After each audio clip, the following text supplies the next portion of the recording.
Mazhab. Oke.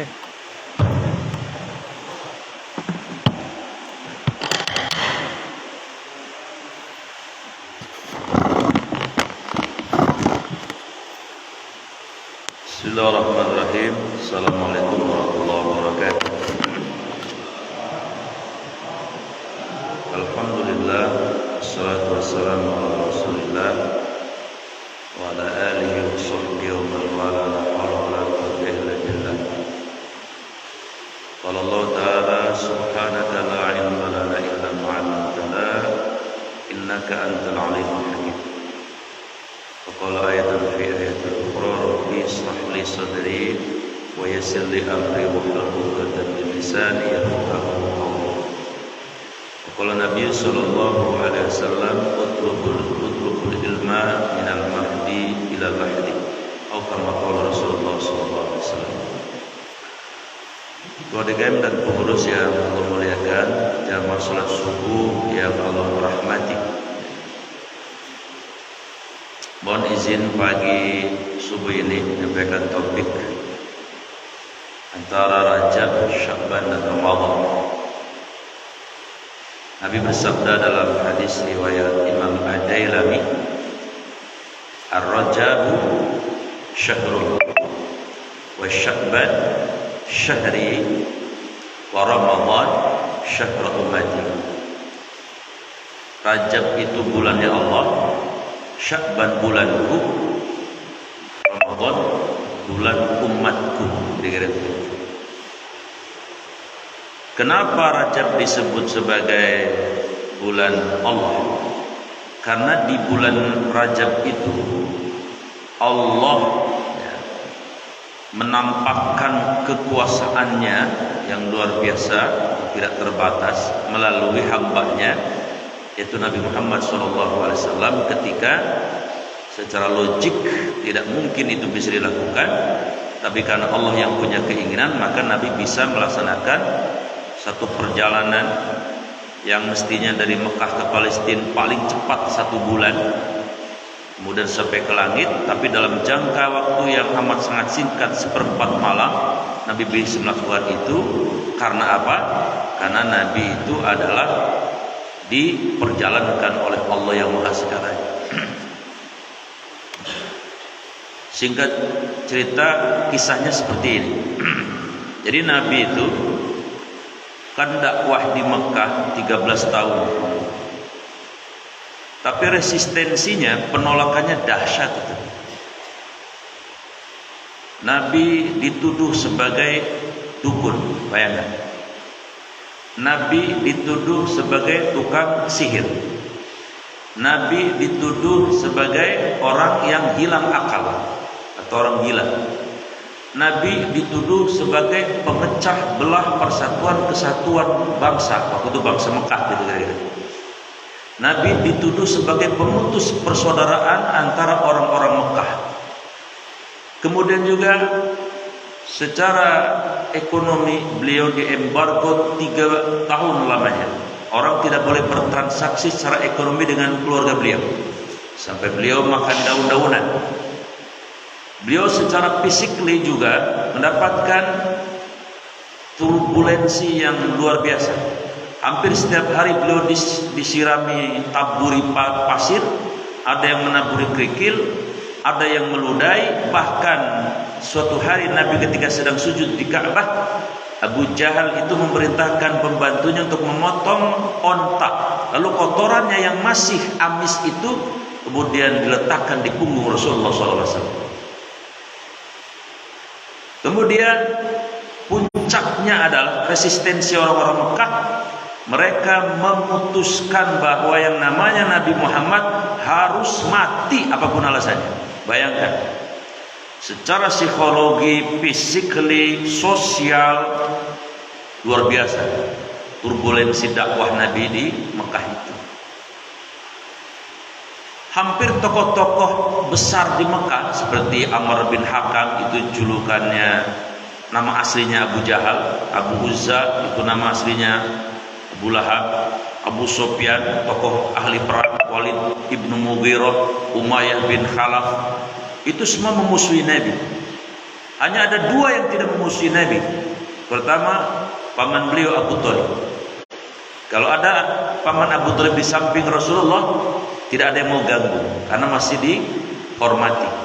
Yang kedua, wanita mulia yang namanya Ibu Khadijah binti Khuwailid, semua hartanya diserahkan untuk Rasulullah untuk dakwah. Meninggal mereka. Pertama Abu Thalib dulu, pertama Abu Thalib, kemudian 2 bulan berikutnya istri tercintanya wafat. Maka Rasulullah SAW karena sudah diamani sebagai seorang pembawa risalah, melebarkan sayap dakwah atau ekspansi dakwah. Beliau berdakwah di kota Taif. Mohon maaf Pak, pada saat itu belum ada Gojek, ya. Nabi jalan kaki sekitar 60 mil. 1 mil kan antara 1,6 1,8 km ya. Berarti Nabi jalan kaki sekitar 90 km. Jalan kaki Pak, untuk dakwah. Ya, kita tahu Arab Saudi sekarang aja kayak gitu, kalau kita keluar ke padang pasir, apalagi dulu gitu.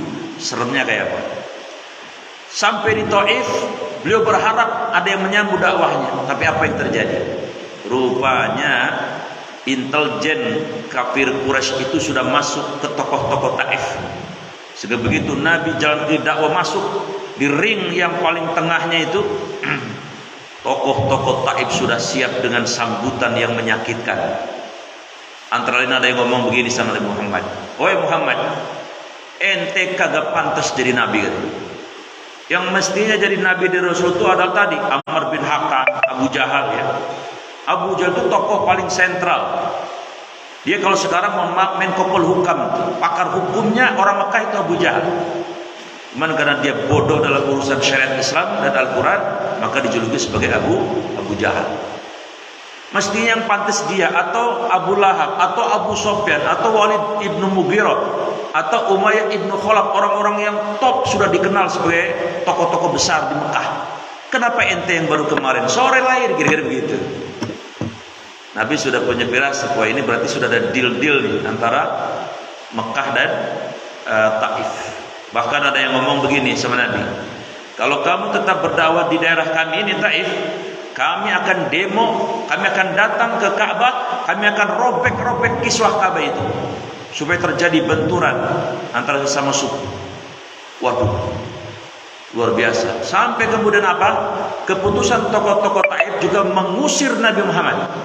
Setelah 10 hari dakwah dari kampung ke kampung, diusir Nabi. Tidak diusir secara baik-baik Pak. Nabi diusir dilempari batu. Jalan beliau lari sekitar 3 mil, 5 kilo beliau lari. Bayangkan secara psikologi, orang lari dilempari seperti seorang kriminal berat gitu. Itu Nabi alami sampai berdarah-darah. Wah, kalau ada ustadz kayak gitu pensiun jadi ustadz. Terlalu berat dia. Ya. Maka saya pernah waktu memikirkan, kenapa ya Habib Rizik kok kuat banget ya? 15 kali mau dibunuh kok dia tetap istiqomah ya? Saya yakin beliau menduplikasi Rasulullah SAW. Belum seberapa kira-kira beliau, walaupun upaya pembunuhan sudah berkali-kali. Nah, ketika beliau keluar dari Taif, beliau bingung mau kemana nih. Di Mekah mau dibunuh, di Taif juga diusir. Beberapa hari beliau di perbatasan kota Mekah, tidak pulang, sampai beliau sholat di sebuah kebun kurma. Lalu datanglah utusan jin-jin, tokoh-tokoh jin dari Yaman. Nah ini luar biasa. Tokoh-tokoh jin itu kemudian mendengarkan Nabi baca Al-Quran, tertarik. Lalu mereka dapat hidayah dari Allah. Dan kemudian setelah mereka dapat hidayah, tokoh-tokohnya ini dalam riwayat itu mereka pulang ke Taif. Dan ketika mereka pulang, mereka mengislamkan ribuan jin di Taif. Apa ini maksudnya nih? Allah tidak ngantuk, Allah tidak tidur, Allah juga melihat penderitaan Nabi. Jadi seolah-olah Allah mengatakan begini, Muhammad, kamu ditolak oleh bangsa manusia, tapi gak usah khawatir, ya. Makhluk tidak hanya manusia, bangsa jin juga ditaklif dengan syariat Islam. Maka mereka kemudian sama dengan kita statusnya, wa ma khalaqul jinna wal insa illa liya'budun. Allah tidak ciptakan jin dan manusia kecuali untuk melaksanakan syariat Islam. Jadi jin itu sama kita. Ada yang masuk neraka, ada yang masuk surga. Cuman ibu nggak usah mikirin bagaimana jin masuk neraka. Itu urusan Allah. Sampai botak serawan kita gak ngerti. Yang penting udah yakin begitu baik. Ini ngomong-ngomong ketua DKM kok duduknya di sana ya? Biasanya ketua DKM duduknya di sini nih. Oh pindah ke sana. Oh jagain Pak Aman ya? Iya betul, luar biasa. Emang kalau pemimpin begitu Pak, antisipatif namanya. Nah akhirnya setelah Nabi mendapatkan semacam hiburan spiritual, bangsa jin banyak senang juga rasanya, enak dong ya, lega gitu. Gak apa-apa lah manusia belum saatnya barangkali. Hanya beliau pulang berani ke rumah. Waktu itu sudah mau malam, jalan beliau ke rumah ke Mekah. Kemudian beliau tidak pulang ke rumah beliau, pulangnya ke rumahnya Ummu Hani namanya. Ummu Hani itu sepupunya Nabi, putrinya Abu Thalib. Tapi beliau sudah menikah juga. Minta izin untuk menginap. Lalu Nabi menginap di situ. Nah, ketika beliau menginap itulah turun malam-malam Jibril.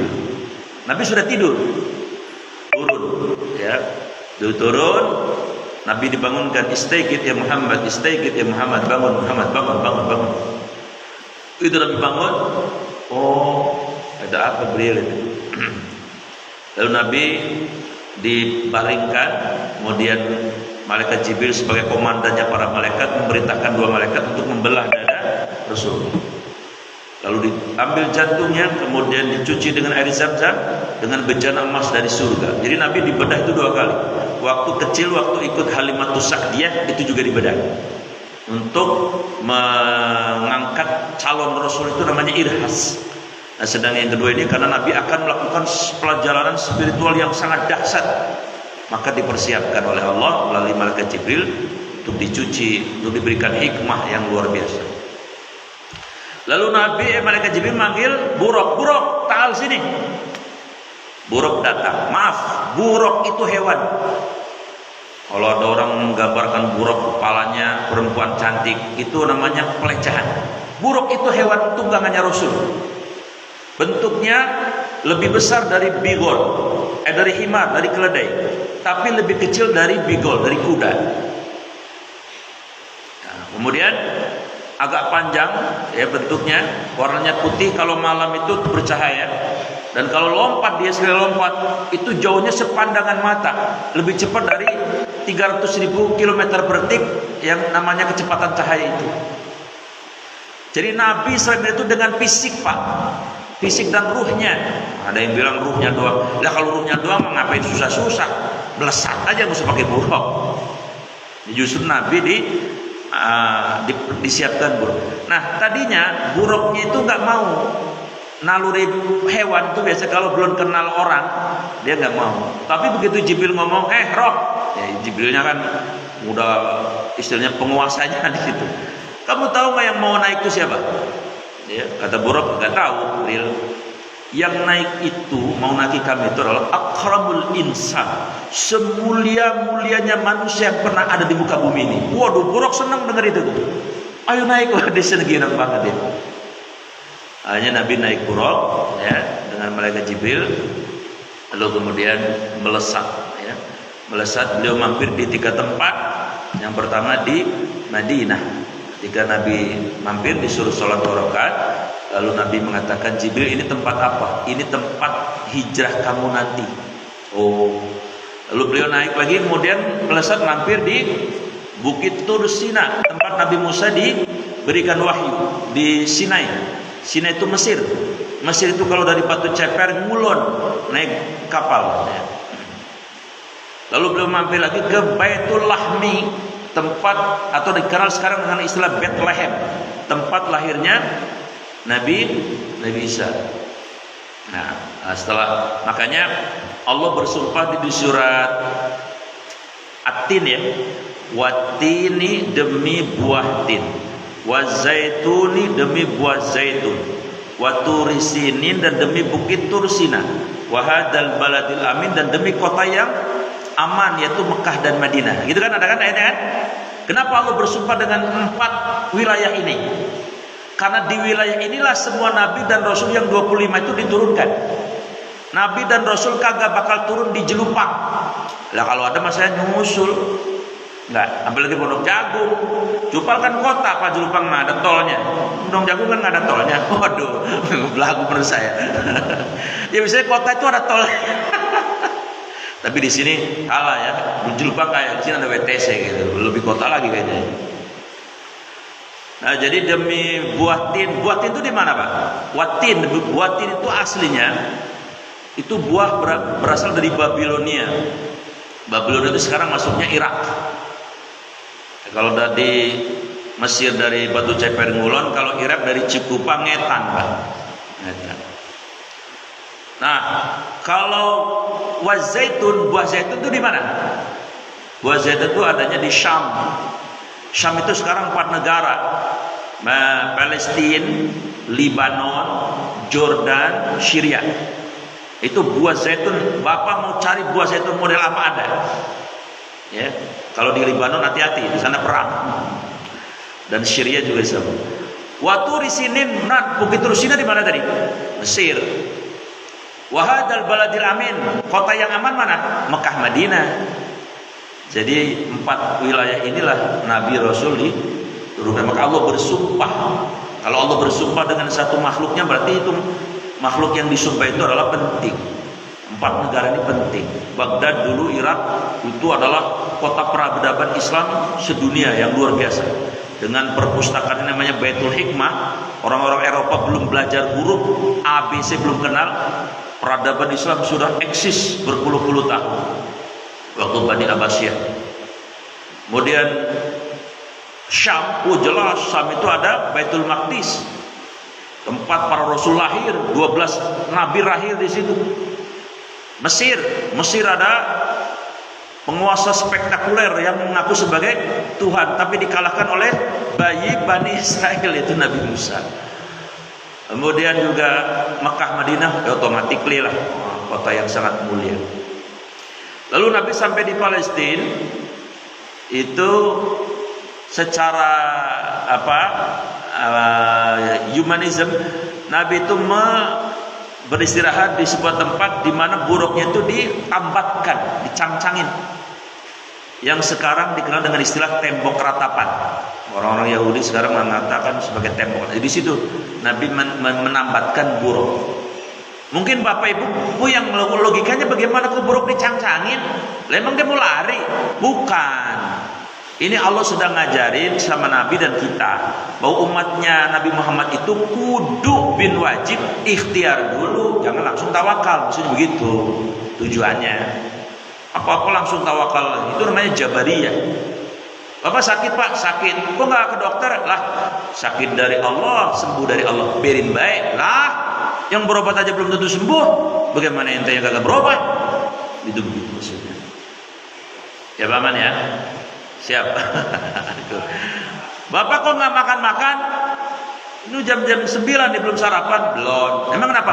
Ya yang ngasih kenyang Allah, yang ngasih lapar Allah, terserah Allah. Lah mati.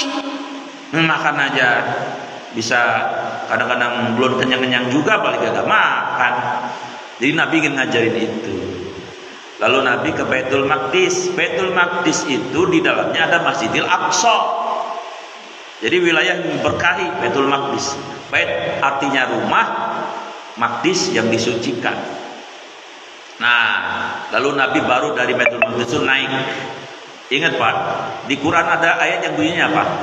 Wa khalaqas sab'as samawati tibaqa. Allah itu menciptakan langit, ada lapisan-lapisan, namanya 7 lapis langit, 7 tingkatan langit. Ada 7 Pak langit itu. Dan ternyata kenapa Nabi tidak langsung dari Mekah ke langit? Ternyata pintu langit pertama itu adanya di Baitul Maqdis. Maka Nabi startnya harus di situ. Ini nanti bisa dicek nih. Suatu saat ahli-ahli dan peneliti bakal ngecek ini. Pintu langit pertama adanya ada di Baitul Maqdis, bukan di Mekah. Kalau Mekah itu tengah-tengahnya surga. Waktu dulu Nabi Adam bikin Ka'bah, yang bikin Ka'bah itu Nabi Adam dengan dibantu malaikat Jibril ya, sama istrinya. Waktu Nabi Adam mau tawaf, itu kata Allah, Adam, Jibril, tarik surga tengah-tengahnya, disitulah bangunkan rumah. Adam suruh bangun rumah. Nah kalau Baitul Maqdis taruh pintu langit pertama. Lalu Nabi naik ke pintu pertama, disambut sama penjaganya malaikat. Ada penjaga langit pintu pertama. Marhaban ya. Man anta, kata penjaga langit.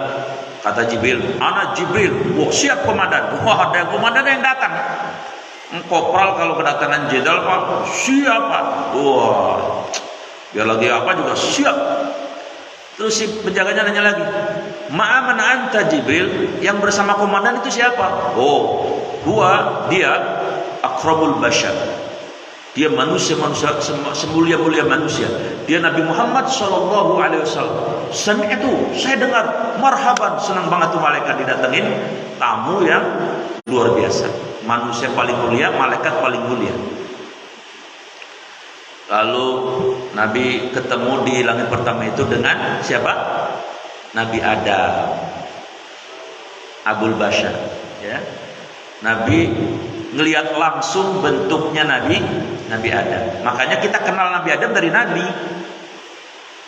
Nabi bilang apa? Ternyata Nabi Adam itu tingginya 60 hasta. Satu hasta kan segini, ya, satu tangannya orang dewasa, setengah meter. Berarti Nabi tingginya 30 meter. Ini tiang berapa Pak Jin Amal ini?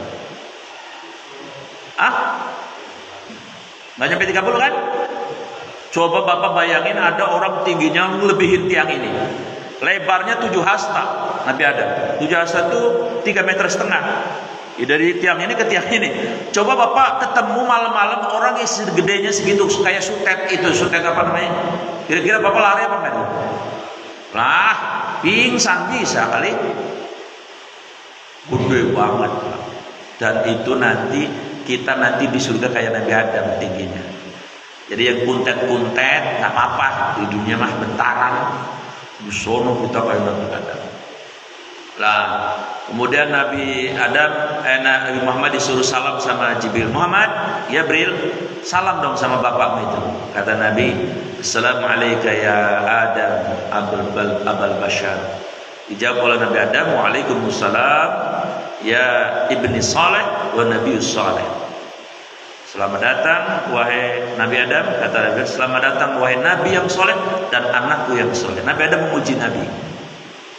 Ya. Lanjut langit yang kedua, beliau bertemu dengan Nabi Isa dan Nabi Yahya. Nabi Isa itu emaknya siapa Pak? Ibunya? Angelina Jolie. Lah jauh amat. Ibunya Nabi Isa namanya Ibu Maryam. Ibu Maryam anaknya siapa? Oh, ini orang sini tawadu semua ya kalau ditanya. Saya positive thinking, tawadu semua, rendah hati semua. Takut ria kalau jawabnya ya. Ibu Maryam anaknya Pak Imron. Maka di Al-Quran ada namanya surat Ali Imron, artinya keluarga Pak Imron.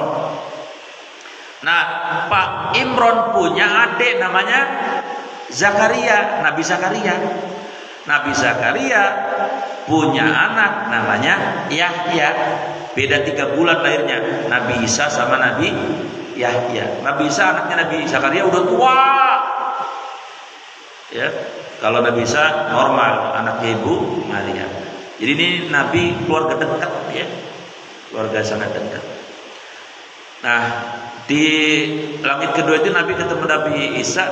Nabi lihat bentuknya Nabi Isa. Nabi Isa itu ternyata Nabi paling muda. Umurnya salah 33. Masih muda. Di sini yang 33 siapa umurnya? Nih, Bang, berapa umurnya ente? Ente berapa umurnya? Hah? Ente yang muda, iya 30. Ketuaan 40. 33 mana 33 ada enggak? Nggak ada yang 33 ya. Nah, beliau 20, lebihnya istrinya yang tahu. Lah, naik lagi pintu ke 3, langit 3, Nabi ketemu dengan Nabi Yusuf. Nah, Nabi tahu nih, Nabi Yusuf tuh. Ternyata betul Nabi Yusuf itu orang yang paling ganteng.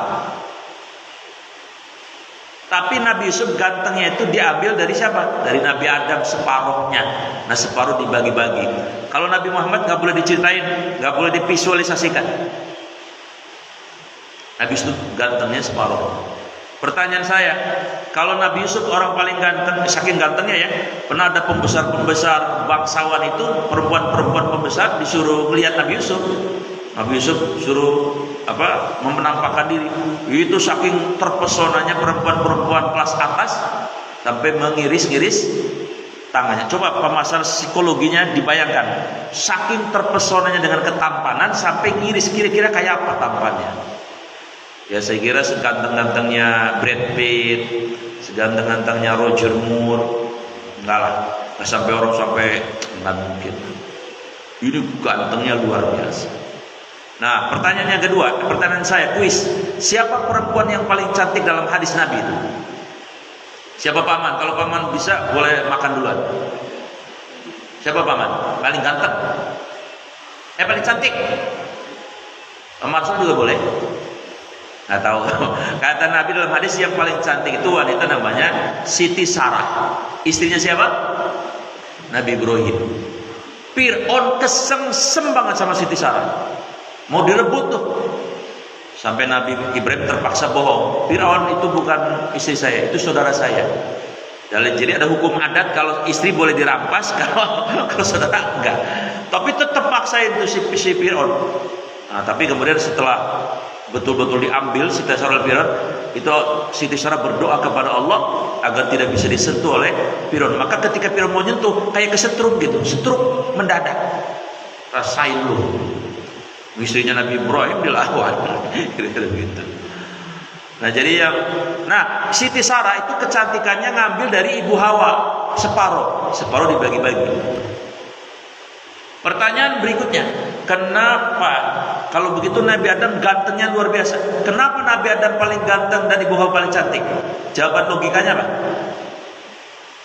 Ayo. Karena Nabi Adam dan Ibu Hawa langsung yang buat Allah gitu. Nah kita makan melalui emak bapak. Nabi Isa melalui Nabi Yusuf kan juga melalui orang tuanya Nabi Yakub. Kalau Nabi Adam kan enggak langsung Allah kan, sempurna. Makanya saya bisa membayang ini, kalau Ibu Hawa datang di sini di masjid nih, waduh, pingsan semua ini. Udah tua juga pada pingsan, saking terpesona. Kecuali saya nggak pingsan karena saya lagi ceramah. Atau kebalikannya nih, mohon maaf, Nabi Adam datang di tengah-tengah ibu-ibu pada pingsan. Nabi Yusuf hanya ngiris-ngiris separuhnya, apalagi Nabi Adam. Naik Nabi ke langit yang keempat, ketemu dengan siapa? Nabi Idris. Satu-satunya manusia Pak yang dicabut di langit itu Nabi Idris, nggak di bumi sampai sekarang. Jadi gini ceritanya, kan jalurnya kan Adam, Idris, Nuh ya. Sebelum Nabi Nuh diutus, ada namanya Nabi Sits. Nah, Nabi Idris itu menggantikan posisi Nabi Sits. Tapi Nabi Idris orangnya itu semangatnya membara kalau dakwah, senang berdakwah. Lalu Allah memberikan reward, Idris, aku akan kasih pahala besar semakin banyak yang kamu dakwai. Maka Nabi Idris itu semangat, saya kalau bisa pengen umurnya panjang gitu. Maka kemudian dia ngomong sama malaikat Jibril, ya, karena sudah diangkat jadi Rasul. Kata Nabi Idris, Jibril, iya bro, kayak kira-kira gitulah gampangnya. Saya pengen umurnya panjang, saya senang dakwah. Oh, bagaimana ya caranya? Kata malaikat Jibril, ya gampang aja. Ente ngomong aja sama anak buah saya Israel yang tukang nyambutin nyawa. Oh iya, Bang Jibril bisa nganterin saya ke dia? Lah bisa. Tapi ntar yang ngomong ente sendiri ya Idris. Siap banget. Kira-kira malaikat Jibril itu kontak siapa? Anak buahnya siapa? Israel. Kalau dulu pakai HT Pak misalnya ya, zaman dulu HT. Monitor.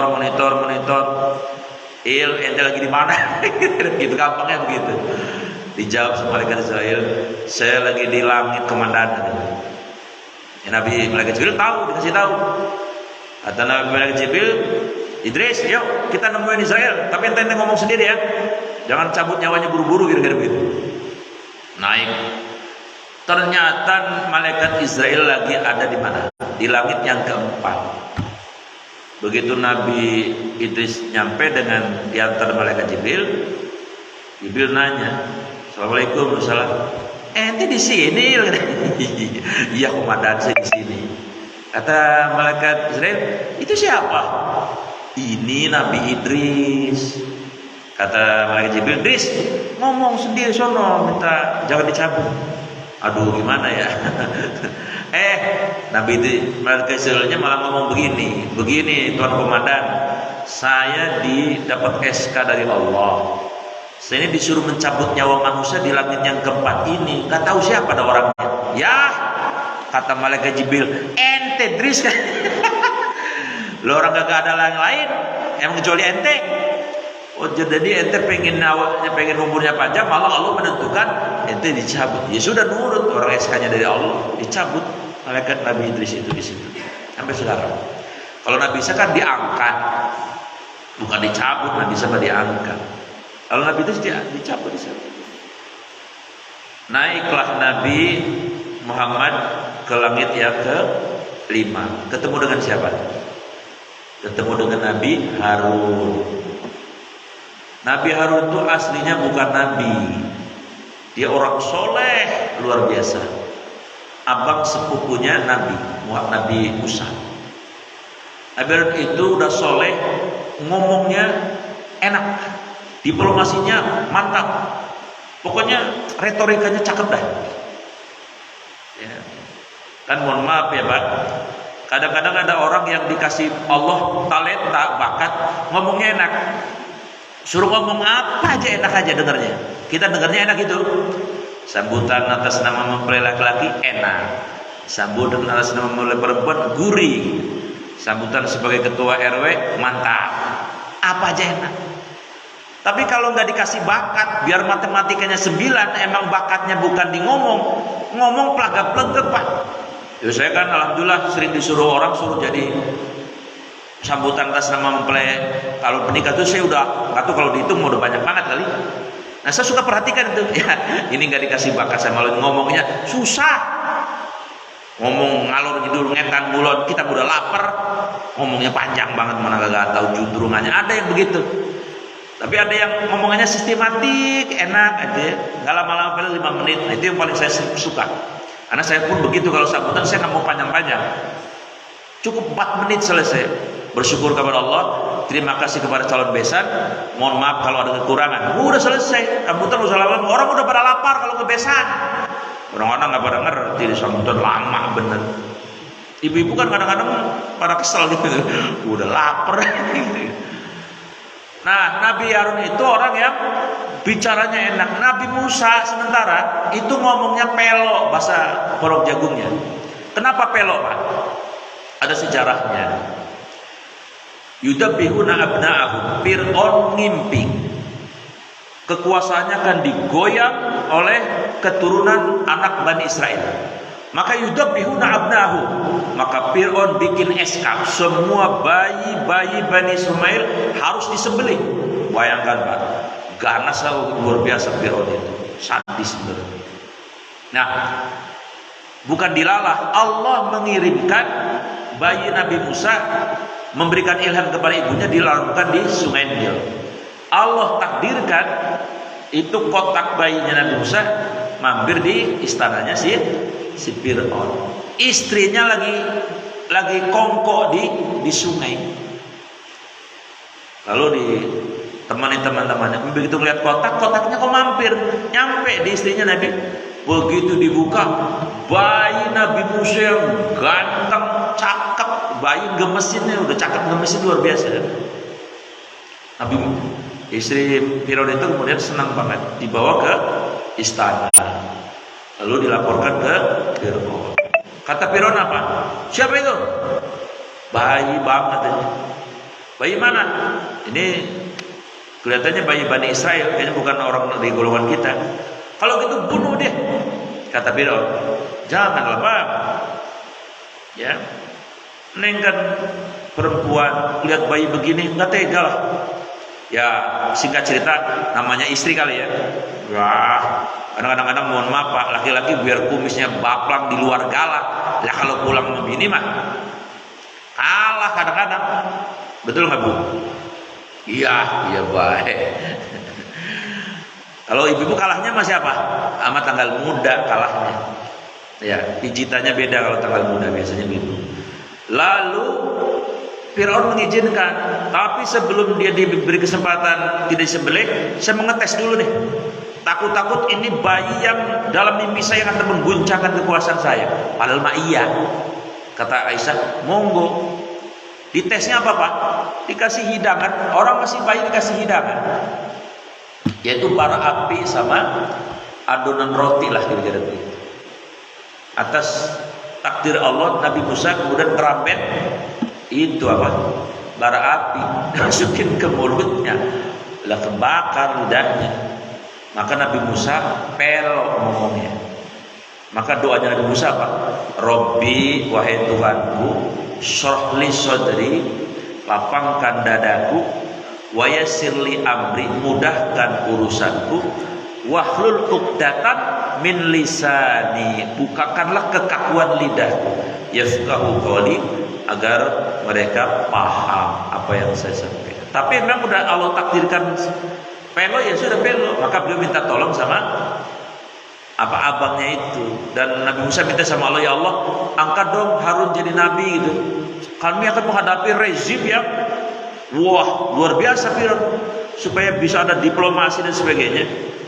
Hanya Allah mengakomodir Nabi Harun, kemudian diangkat jadi Rasul. Ya, naik Nabi ke langit yang ke-6, ketemu dengan Nabi Musa. Nabi Musa begitu ketemu Nabi Muhammad nangis Pak, nangis kencang banget. Kata Jibril, lima datat kila, ngapa ente nangis ketemu Nabi Muhammad? Musa bilang, wahai Jibril, memang saya lebih dulu dari dia, ya, Nabi Muhammad. Tapi saya tahu umatnya anak muda ini itu paling banyak nanti masuk surga. Sementara umatku paling banyak masuk neraka. Sampai sekarang tuh Israel tuh umat Nabi Musa tuh, itu paling banyak masuk neraka itu. Oh begitu ya? Iya. Jadi saya nangis gitu. Ini mulia betul ini Nabi Muhammad itu. Nabi Musa itu fisiknya kuat ya Pak. Dalam satu riwayat Nabi Musa itu pernah apa? Ketika dikejar-kejar Fir'aun, beliau lari ke daerah Madian. Kalau sekarang Jordania ya. Lalu beliau melihat di tengah-tengah padang pasir ada sekelompok manusia yang sedang ngambil air, laki-laki semua. Di belakang ada perempuan 2 orang. Ya. Nabi Musa melihat ini bagaimana mau dapat orang laki-laki semua. Dan dia kan malu, perempuan ngikut-ngikut nyesel-nyeselan di laki-laki. Maka kasihan Nabi Musa, bisa nggak dapat ini, bisa kehabisan itu. Hanya Nabi Musa waktu itu sedang duduk di bawah pohon, datangi mereka. Assalamualaikum, waalaikumsalam. Ini neng dari mana katanya? Mau saya dari daerah Anu Bang. Mau ngapain? Ambil air. Lah terus kenapa di sini aja? Ya saya malu Bang. Tuh laki-laki semua. Jadi kapan ambilnya? Ya ntar kalau laki-laki udah sembuh. Lah kalau sampai maghrib nggak ada berhenti dia lagi nggak dapat. Hanya Nabi Musa kasihan nawarin, Neng, bagaimana kalau kita ngambil airnya jangan di sini, ini malah laki-laki semua kebanyakan, nung ada di Solo. Oh baik Bang, gitu. Ayo Musa nganter mereka. Tapi begitu nyampe di sumur itu, sumurnya ketutup batu Pak. Batunya tuh kudu diangkat minimal 8 orang laki-laki. Itu si perempuan itu yang ternyata anaknya Nabi Su'aib dua-duanya. Ngelihat Nabi Musa buka batu Pak yang harus diangkat 8 orang, diangkat sendirian. Wah, ya perempuan lihat laki-laki perkasa terpesona. Waduh, abang kuat bener ya. Udah gitu sopan lagi. Udah gitu betul-betul tulus lagi menolong. Ya perempuan siapa sih nggak terpesona dengan laki-laki model kayak gitu? Ganteng, kuat, sopan, mau menolong. Betul nggak Pak? Jangan kata yang muda, nenek-nenek aja kesem-kesem. Dibawain lagi. Tapi ketika mau jalan Nabi Musa bilang begini, Neng, nggak boleh neng dulu di depan saya jalannya, neng kudu di belakang saya, abang di belakang. Makin terpesona. Pokoknya abang kasih tahu dia arahnya gitu. Singkat cerita nyampe di rumahnya Nabi Su'aib, langsung cerita. Biasa kalau anak gadis kan ya, kalau terpesona kan cerita. Kata anaknya, "Baba, apa neng? Tolonglah bang, ini laki-laki Masya Allah nolongin kita, sopannya luar biasa, menghargai kita, tulus, ikhlas nolongnya dan sebagainya." Kata Nabi Su'aib, "Yang benar, iya." Nabi Su'aib ngerti istri anaknya naksir. Sampai anaknya ngomong gini, "Pak, kalau gitu ini abang ini jangan pergi-pergi dah." Ini bahasa kiasnya perempuan. Gak langsung to the point. Kalau perempuan mah, kalau laki mah langsung baik dah. Gue demen sama lu. Perempuan mah enggak, belok dulu, jangan kemana-mana dah. Nabi Su'aib paham. Akhirnya dalam riwayat sampai beliau Nabi Musa dinikahkan dengan putrinya Nabi Su'aib. Lalu Nabi naik ke langit yang ke berapa? 7. Disitulah Nabi melihat ada seorang Nabi yang wajahnya mirip dengan beliau, lagi bersender di Baitul Ma'mur. Jadi Baitul Ma'mur itu Ka'bahnya para malaikat, Pak. Jadi Ka'bah itu ada 2, Ka'bah di bumi yang di Mekah, sama Ka'bahnya malaikat itu di langit ke-7, namanya Baitul Ma'mur. Nabi Ibrahim itu wajahnya mirip. Karena memang Nabi keturunan Nabi Ibrahim ya, dari jalur Nabi Ismail. Dari situ Nabi kemudian diantar ke Sidratul Muntaha oleh Jibril. Tapi ketika di Sidratul Muntaha, Jibril ngomong begini sama buruknya, "Muhammad, ya Jibril, saya nggak bisa nerusin nganterin ente ya." Emang kenapa? Ini area di mana semua ilmu makhluk tidak boleh masuk. Kalau saya masuk, saya kebakar. Padahal Nabi Muhammad waktu itu melihat bentuknya malaikat Jibril aslinya. Gedenya 600 sayap ya, punya 600 sayap, yang sayap satunya itu bisa membentang antara langit dan bumi, tapi nggak bisa masuk ke wilayah itu. Hanya kamu yang dikasih izin sama Allah. Oh, akhirnya Nabi kemudian masuk, langsung duduk tahiyat dengan mengucapkan at-tahiyatul mubarakatuh shalawatut thayyibat, kehormatan yang setinggi-tingginya, segala keberkahan, segala sholawat, salam kesejahteraan yang baik adalah milikmu ya Allah. Dijawab sama Allah, "Assalamualaikum ayuhan nabi wa rahmatullahi wa barakatuh." Salam sejahtera untukmu wahai nabiku, engkau hidupnya akan tercurah padamu rahmat dan keberkahan sepanjang hidupmu. Lalu Nabi ingat kita, "Assalamualaikum wa ala ibadillahi sholihin." Dan salam sejahtera untuk kami, yaitu hamba-hambamu yang soleh. Lalu Nabi mengatakan, "Asyhadu an la ilaha illallah," seterusnya sampai bacaan sholat tahiyat itu. Singkat cerita, Nabi di situ dapat perintah sholat. Yang kedua, Nabi dapat wahyu, yaitu surat Al-Baqarah ayat terakhir, "Amana Rasulullah bima unzila," itu di situ. Dan yang ketiga ini berita gembira. Allah mengatakan, "Ya Muhammad, yakunu min ummatika kana fihi al-iman wajib alaihi dakhul al-jannah." Pokoknya umatmu yang penting di dadanya punya iman, wajib dia masuk surga.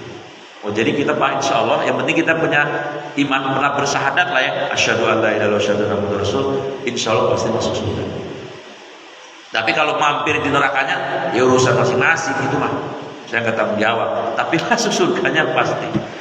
Lalu Nabi diantar kemana? Ke surga sama Nabi Jibril setelah ketemu Allah itu. Di surga Nabi melihat apa? Ada istana yang harumnya semerbaknya luar biasa. Nabi tanya, "Tempat siapa wahai ini Jibril?" "Ini tempat Masyitoh yang dulu digoreng sama Firaun ya.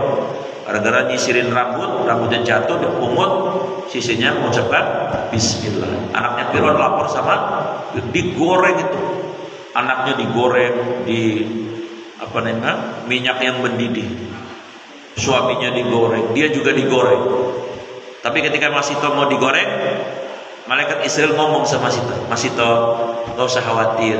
Emang kamu tadi lihat anak kamu kelojotan digoreng, tapi sebenarnya mereka itu sebelum dicabut nyawanya, sebelum masuk ke penggorengan, saya sudah cabut duluan. Jadi mereka nggak merasakan sakitnya digoreng." Oh, Masyitoh bahagia.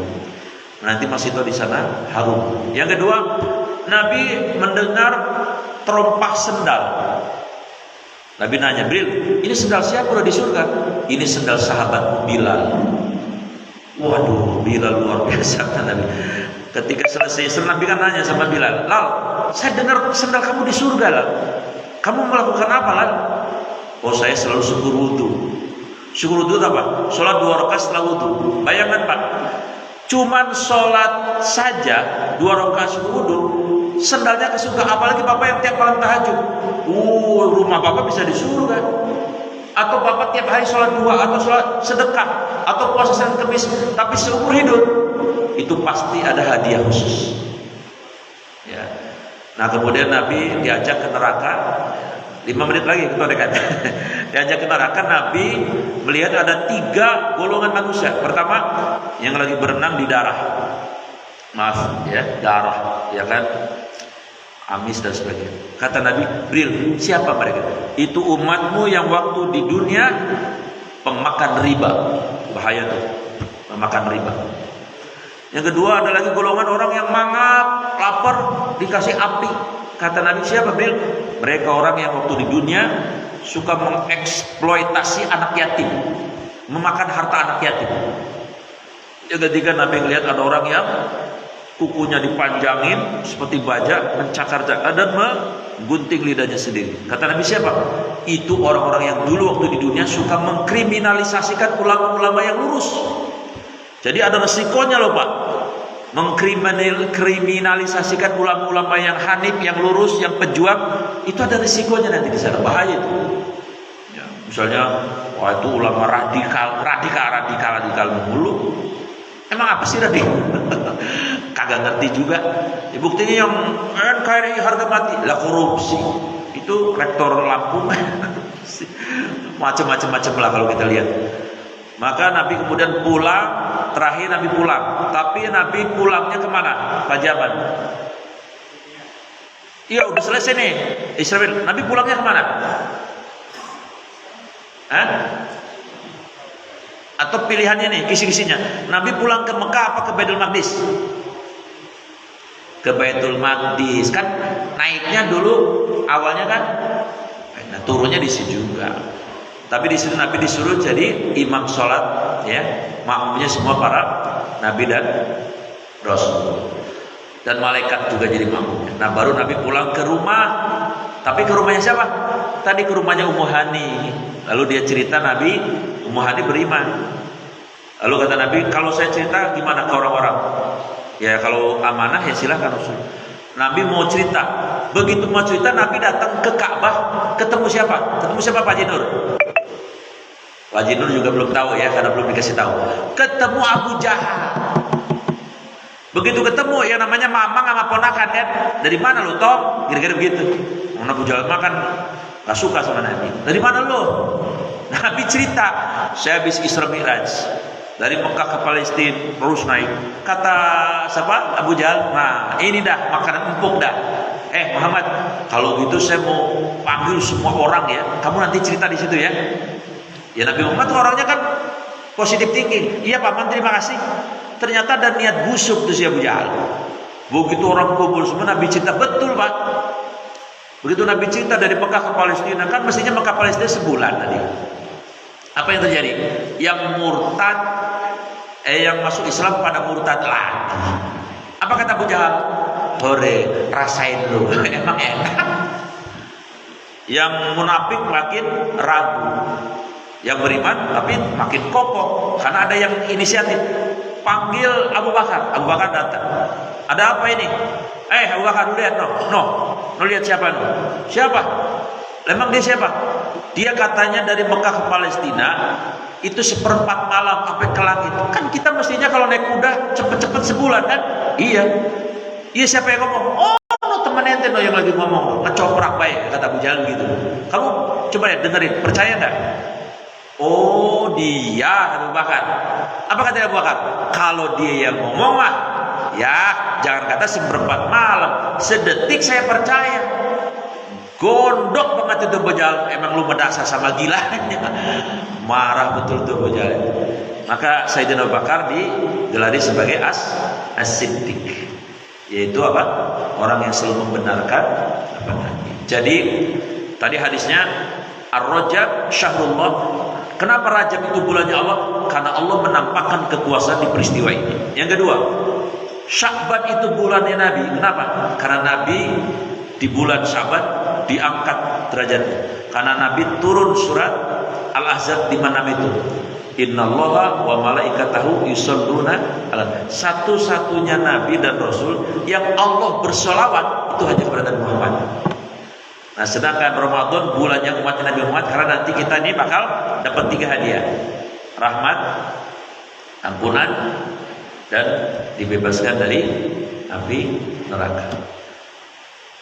Sarapan udah matang Pak Jaman? Berarti nggak ada pertanyaan ya? Tutup saja. Oh ada. Saya nawarin dulu gitu. Siap Pak. Nah, pakai mic. Assalamualaikum warahmatullahi wabarakatuh. Waalaikumsalam. Saya sudah mendapatkan suatu sejarah Nabi semua dari 1 sampai 7, karena mungkin ada juga orang yang tidak tahu zaman dulu. Tapi tadi Bapak sudah mengatakan dengan baik, sudah dapat mengerti. Dan saya ingin tanyakan, kenapa manusia itu kalau berbuat baik itu susah sekali? Kedua, waktu Tuhan akan menciptakan manusia, banyak yang protes sama malaikat dan setan. Kenapa begitu? Karena mungkin setan malaikat itu takutnya dunia akan terjadi sesuatu kalau ada penciptaan manusia, semua berjalan dengan. Jadi utamanya manusia itu kalau berbuat baik pasti bisa menjalankan. Tapi kalau berbuat yang tidak baik, gampang, karena setan membantu ada yang tidak baik. Ya, terima kasih. Baik, terima kasih Pak Jam. Kenapa manusia susah berbuat baik? 2 penyebabnya. Karena ada setan yang ngalang-alangin sama hawa nafsu. Kenapa tadi apa namanya? Apa tadi yang kedua? Hah?